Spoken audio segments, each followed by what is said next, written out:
Here at Midway Christian Church, creation care is a part of how we live our faith. Protecting God's creation means protecting our brothers and sisters everywhere. We all deserve clean air, clean water, and a thriving world around us. It's by coming together that we can do extraordinary, positive things for our children, our congregation, and our community, and create a healthier, safer climate and a more equitable world for ourselves and future generations. At Midway Christian Church, we're living out a legacy of love. Won't you join us at the table?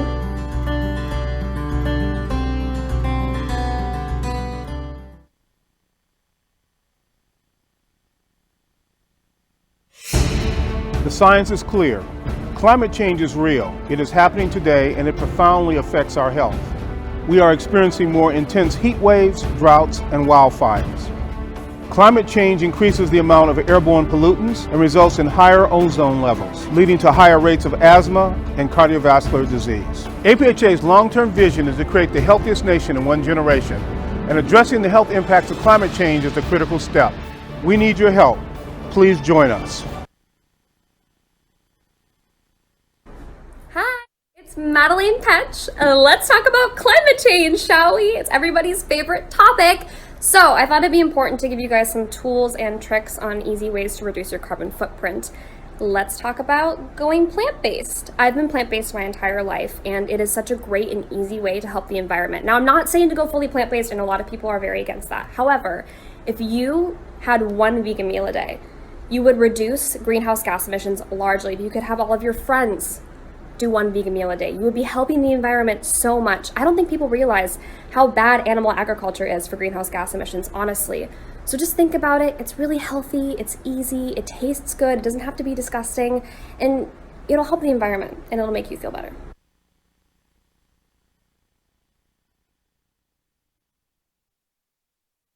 Five, four.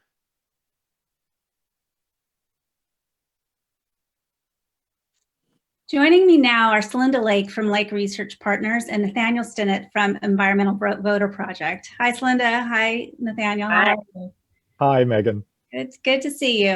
The three of us are going to share with you today recent research on climate change as a voting issue. Our hope for this session is to provide you with inspiration, information, and even a few talking points to help others get serious about climate, including in their voting choices.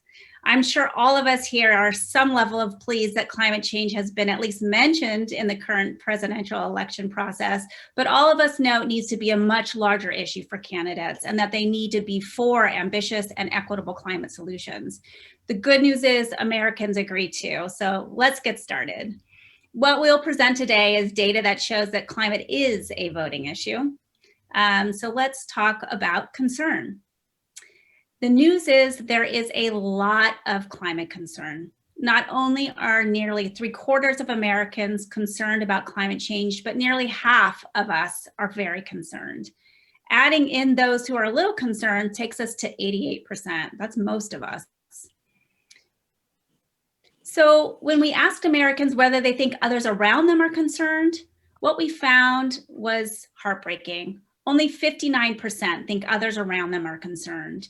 And when you look at those who think others around them are very concerned, that number drops to about half of those who are actually very concerned. So what does this mean? It means there's a lot of us who feel very alone in our concern, when the exact opposite is true. What's the antidote? We need to get more people to go public with their concern on climate change and to give the other 88% of us who are actually concerned permission to act on the issue. Nathaniel, Celinda, what are your thoughts on this? I think your point is very, very important. And we know that people are more likely to have concerns about climate change if they perceive others around them to have those concerns. So social pressure is very much at play. And I think that underscores two things. And this is particularly important for women and for young people. So one, as you said, we need to give permission to others. We need to speak up more, and we need to make sure that when we talk about it not just in environmental settings, but in our book group, our church group, our mom's listserv. Absolutely, Nathaniel. I think that's exactly right. In fact, I know it is. From decades of behavioral science research, we know that it's crucially important to not feel like a minority, to not feel like an outsider. Obviously, lots of people do that at various moments in their lives. But the more likely someone is, the more likely a climate activist is to not feel alone and to feel like they're part of a rising tide. We know that that also makes them more likely to vote. It makes them more likely to become an activist. It makes them that much more likely to become involved. So Celinda's absolutely right. This social pressure and this peer pressure and this societal awareness that I'm not alone in feeling this way is not just heartbreaking, like you said, Meighen. It's actually limiting our likelihood of making a difference and standing up. Absolutely, and our other research supports that as well. Celinda, why don't you tell us more about who else is concerned about climate change? So one of the things that's great about climate change is, first of all, the universality of people's concerns. But the groups that are most concerned are Gen Zers and millennials. And obviously, for the first time, they're going to make the biggest group in the population right now and in the electorate, African Americans and Latinos. And people don't realize how intense the Latino community is about climate change. 54% say they are very concerned. And urban people. But even in rural areas, we have 62% of people concerned, 37% of people very concerned. So regardless of your politics, beyond conventional wisdom, people are very concerned about this, and with some really surprising audiences. Nathaniel, have you thoughts on that, those stats? Yeah. So I think Celinda's data really highlights, as she said, some things that break down your typical stereotypes, right? I don't know what the typical environmentalist looked like 20 years ago, but I know people at least thought that they looked like me, right? Like white yuppies in fleeces, like driving around in Priuses and stuff like that. But it's not like that anymore. You're just as likely to see a Latina grandmother in Phoenix care about this stuff as you are to see some hipster in Brooklyn. So I think that's one important piece to take away. And the second is, even though I just said that, let's not get caught up necessarily in which demographic groups pop. Because I think just as exciting in this data is the enormous breadth. I mean, there is a lot of exciting nuance here that's underneath the top lines that shows you in every demographic group, in every ideological group, in any group you can think of, there is probably significant climate power there. And again, I think this goes back to the last slide. We need to stop thinking of ourselves as this small niche minority when the truth is exactly the opposite. We're everywhere. Absolutely. I find these findings really promising. They do show that we need to find more ways to center and include rural Americans in the climate movement. And I know so many of our colleagues are doing just that.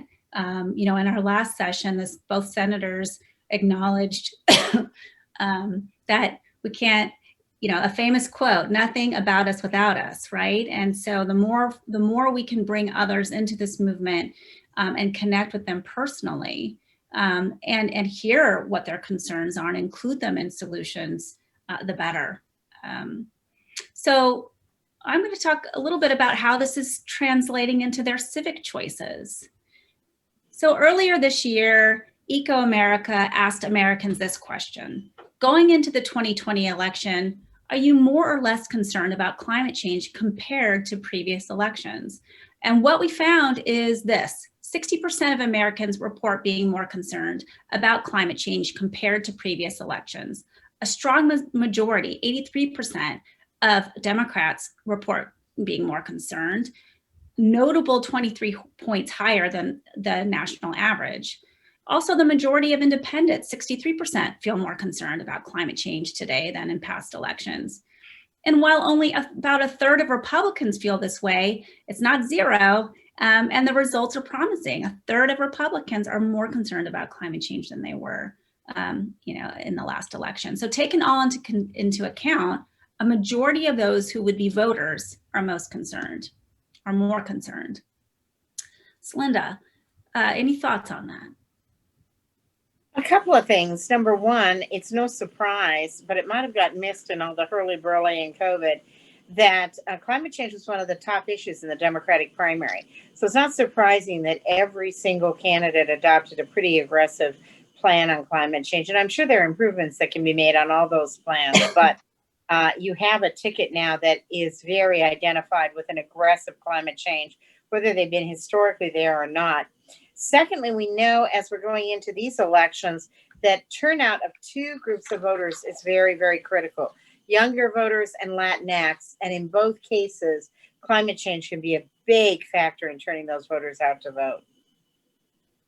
Well, we asked everyone listening today if they were more concerned or less concerned about climate change compared to previous elections. And I'm here to report that 100% of the people that took the survey said they are a lot more concerned. So you are not alone. We hope that this summit is going to help, and we hope the session will help turn our concern into action. So, perhaps this all concern is due to that climate change is visible in our backyards, and perhaps because of the next topic, which is rollbacks. As many of us in the environmental movement know, the current administration is attempting to roll back around 100 environmental regulations. That's a lot, going back so many years, decades. We at ecoAmerica wanted to know whether other Americans knew this, and importantly, what they think about it. So we asked them. Overall, more Americans disapprove of the rollbacks than approve of them. However, as you can see in the numbers, people answered this question somewhat along party lines, likely because we invoked the president's name in the question. So when we peeled off the name of electeds, we removed all the labels of solutions and simply asked the question, do you want Democrats and Republicans to work together to address climate change? The overwhelming majority answer is yes. 94% of Democrats, 89% of independents, and even 80% of Republicans want Democrats and Republicans to work together to address climate change. Celinda, you have some thoughts on that? I do. There's a lot of conversation in this election about conflict and division and polarization, and certainly America is very polarized. And people think that climate change and Green New Deal are two of the polarizing issues. And one of the things I love about polling and I love about working with ecoAmerica is conventional wisdom is wrong about 95% of the time, plus or minus 5%. So people are very solution oriented. They really like the idea of working together. And that's true of independents, Democrats, and Republicans. 80% of Republicans think we should be working together on solutions. They want to take politics out of it. And what's really wonderful about this summit and so many of the conferences that ecoAmerica has been involved in is that it's looking for alternative spaces for us to work together on this. Our church group, our education group, our businesses. And that is a model that is so appealing to the public. Well, and when they know that there's this support for us working together on solution, to what you were saying, Nathaniel, earlier, that just puts wind in people's sails to get more active, right? So it gets them beyond that sort of frozenness of acting on climate and into action. So it's great to see so much support. Celinda, why don't we talk a little bit about support for solutions in the next. So it's one thing, I think this is some of the most exciting data we're going to share with you, because it's one thing to say work together, but work together toward what? And you could still have a situation where people want to work together but can't agree on any solutions. Contrary to conventional wisdom, that's not true here.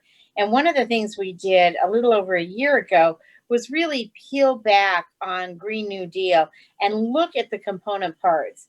And people favored the component parts by very, very substantial margins. Really overwhelming, 79% of people, 49% strong, wanted to develop technologies that remove carbon pollution from the air. And that was a strong bipartisan solution. 74% of people wanted to provide training and support for transition to a new green economy. 71% wanted to speed up the transition to clean energy. And by the way, that language, a little bit more popular than generate 100% in 10 years. Technically, 100% in 10 years is where we want to go, but people really like the value of speeding up. And Americans are always like, instant, can't we get it done tomorrow? Let's speed it up, let's get her done. They like that mentality. The conventional wisdom is that the Green New Deal is really unpopular. And the slogan does mean different things to different people. And often, unfortunately, it's been Fox News that's been more in charge of defining it than we have been. But when you look at the central value of working together to find solutions, and when you look at the individual solutions, they are wildly popular across the electorate. Nathaniel, what are your thoughts on that data?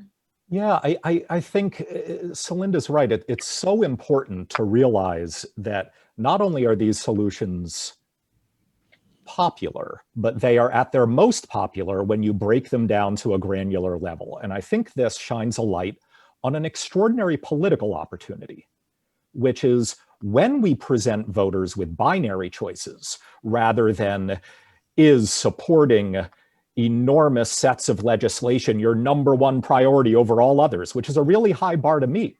But if instead, when we give them binary choices, like in state-based ballot questions or referenda, voters start off with a huge pro-climate advantage. I mean, there just aren't huge blocks of environment haters out there. There just aren't. And so ballot questions, as this data shows, can be enormously powerful tools. Now, I want to be clear.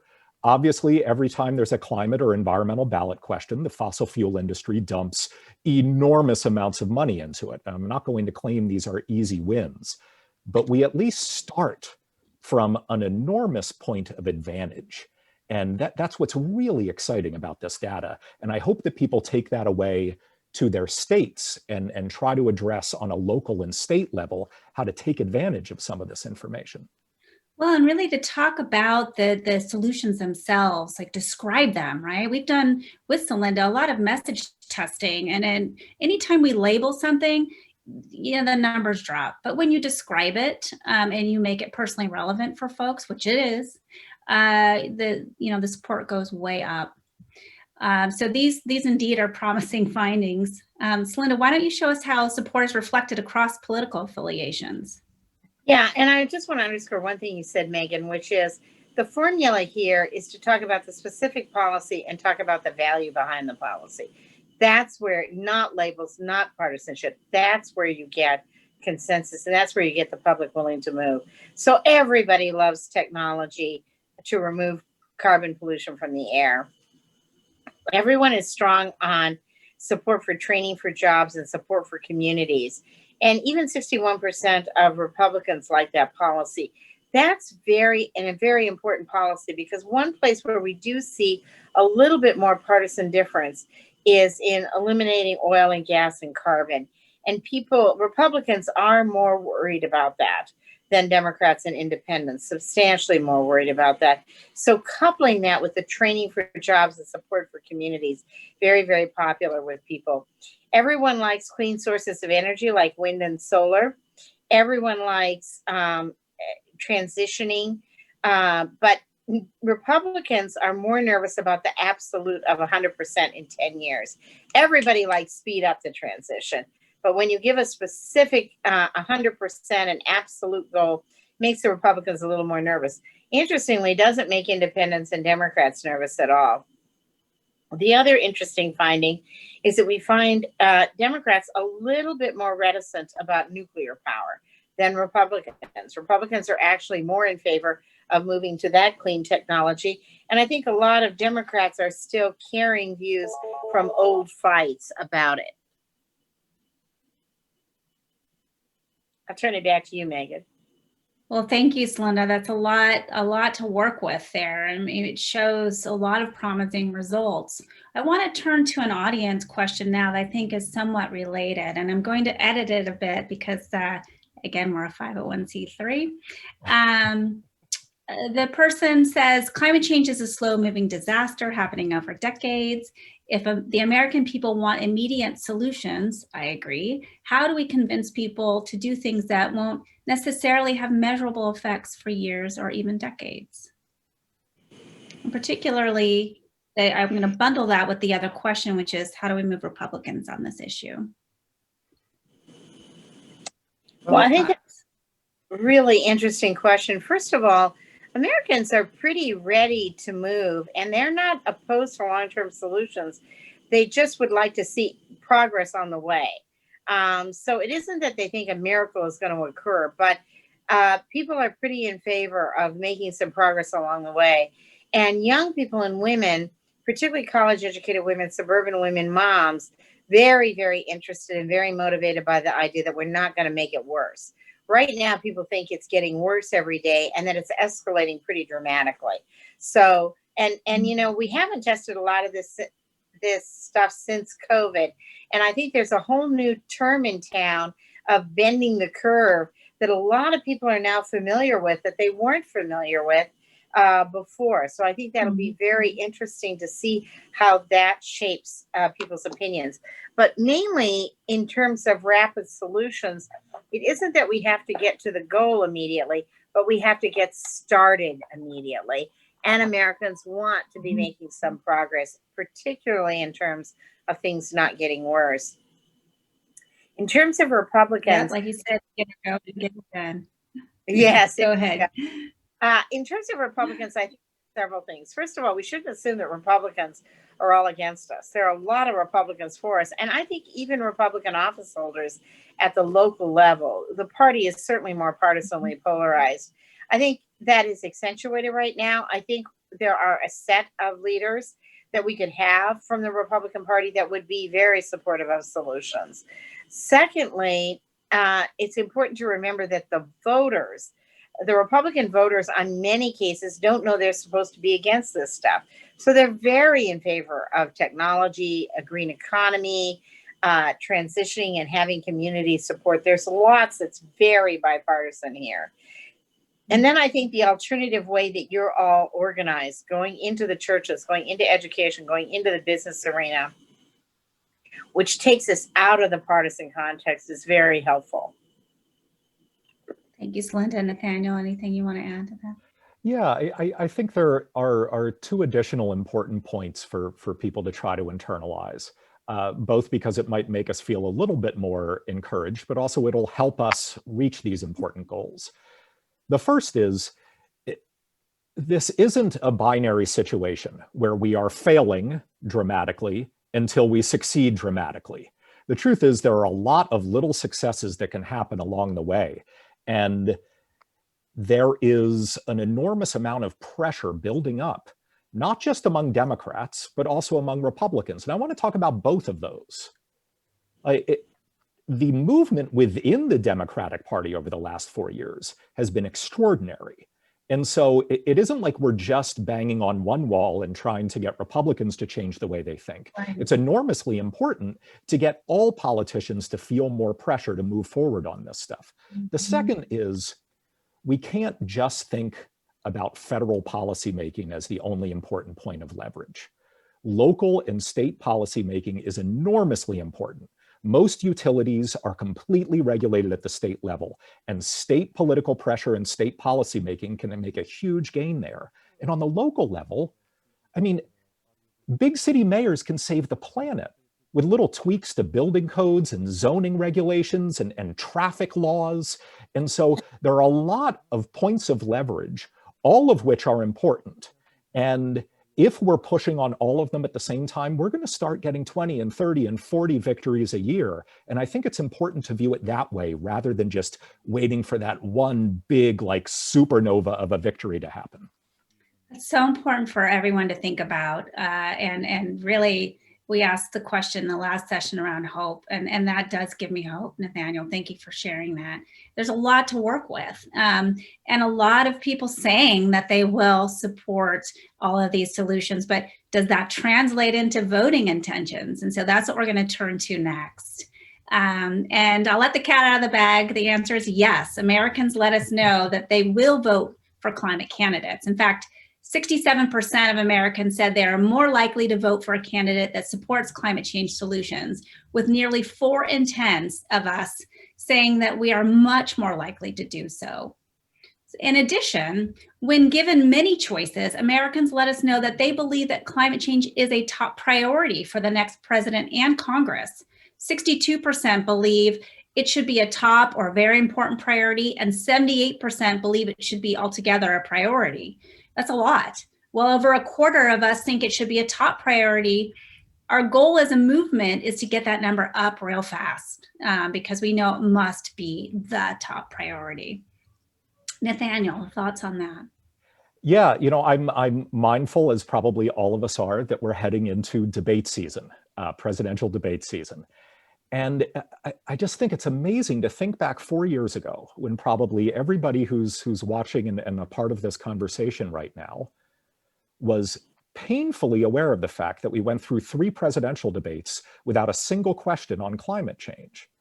And part of that is because these numbers that you're seeing right now weren't around 4 years ago. Mm-hmm. I mean, politics and media is a marketplace. And when there's no demand for a certain type of leadership or discussion of a certain topic, politicians aren't going to supply it, and major media networks aren't going to supply it. So this is just, this is extraordinary growth over the last 4 years.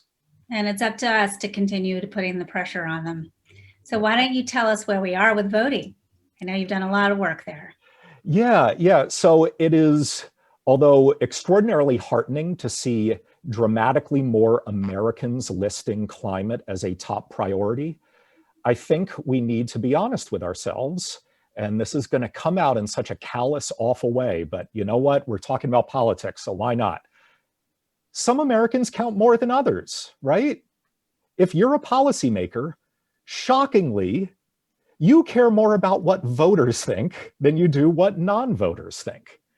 And when we look at where this climate concern and climate support is coming from, unfortunately, more of it is coming from the universe of non-voters than is coming from the universe of voters. And I know that's going to be frustrating for some people, but what I also want to suggest is this is an enormous opportunity. And so if you look at the slide that's up right now, you'll see 10.1 million already registered voters who are likely to list climate or the environment as their number 1 priority stayed home on election day in 2016. These were already registered to vote, and based off predictive modeling and scored voter files, they don't just care about climate or the environment, it's their number 1 priority. And this was an election that was decided by 77,000 votes in 3 states.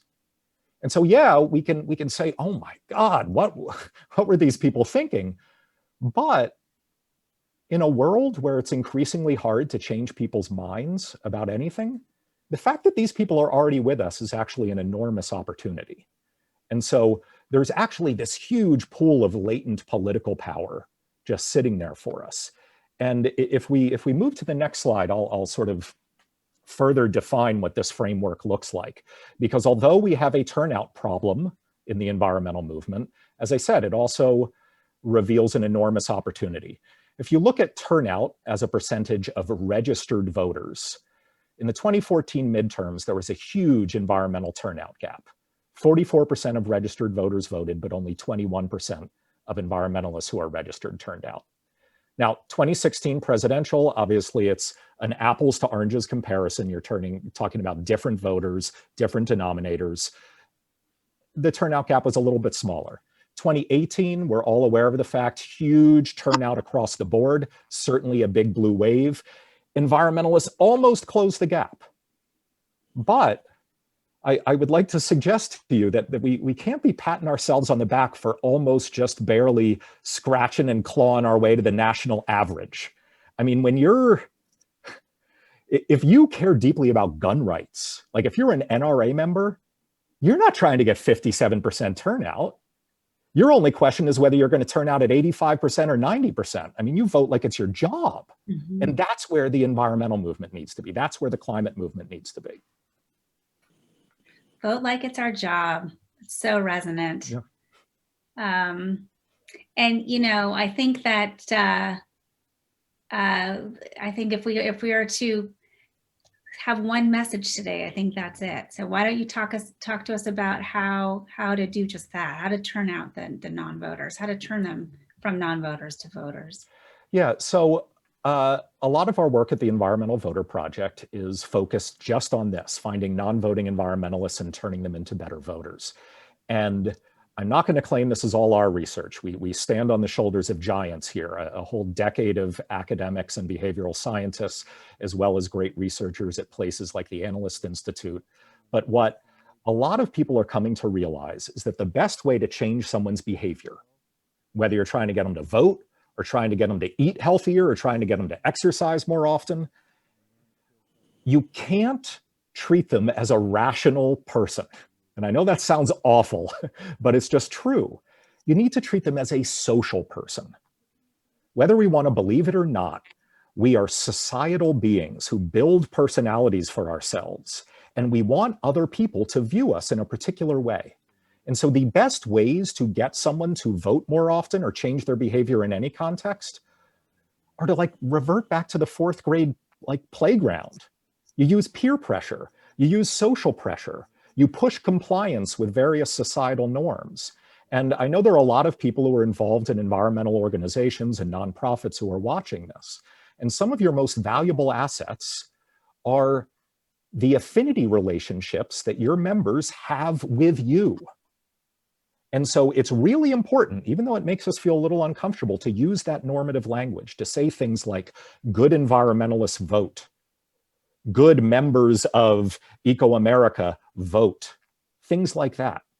You also want to leverage other societal norms, like chances are if you've ever volunteered on a political campaign before, you've tried to convince a voter to sign a promise to vote. It's a very basic technique, but it actually has a lot of sophisticated behavioral science underneath it. What they're trying to do is take advantage of one of the stickiest societal norms out there, which is that most of us want to be thought of as honest, trustworthy people. And so if I get you to promise to vote, Meighen, I can then come up and say, hey, Meighen, are you an honest, trustworthy person? If so, you got to follow through on your promise to vote. Yes, I am. Yes, that worked. That just worked for me. Thank you, Nathaniel. I know we're kind of over time right now. So why don't we quickly go to the next slide where you're talking about language, and if you could so just talk a little bit about what. Yeah, so some basic examples, and normally I would say ignore the font, but actually we tested this font and the colors work and the fonts work. But again, you use this normative language. Be a voter, not a non-voter, a voter. Reminding people that whether they vote or not is public record. Also, just basic peer pressure. Your neighbors are voting, will you? Sometimes we text people and we say, hey, did you know that 73 of your neighbors on your block of Main Street are turning out to vote?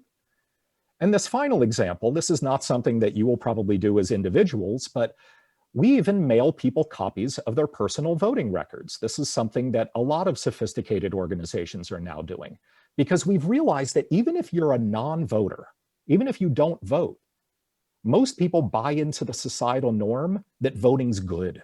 So they want to be thought of as good voters. So simply reminding them that it's public record whether they vote or not sends turnout through the roof. That's fantastic. Thank you so much. So if we haven't made ourselves totally clear today, for some reason, if the data haven't communicated this, the three of us wanted to share with you 3 next steps. 1, register to vote and consider the healthy choice of voting by mail where possible. 2, help others to vote. So many are feeling disenfranchised, and be sure you make your own plan to vote, including knowing what's on your ballot in November. And 3, vote for climate action. Vote safely, vote early if possible. You can find a lot of voting resources on ecoAmerica.org. And I think the team is sharing them through the chat right now. So Celinda, Nathaniel, thank you so much for joining in the session today, for sharing your knowledge with all of us. Let's hope the trends on climate action continue to go up in all of our research, and that next year we will have a lot to celebrate. Thank you very much, Meighen. Thanks for being a great moderator. Yep. Thank you, Meighen, and thank you to everybody at ecoAmerica. Thank you. And speaking of celebration, next up is our American Climate Leadership Awards right after the sponsor spotlight.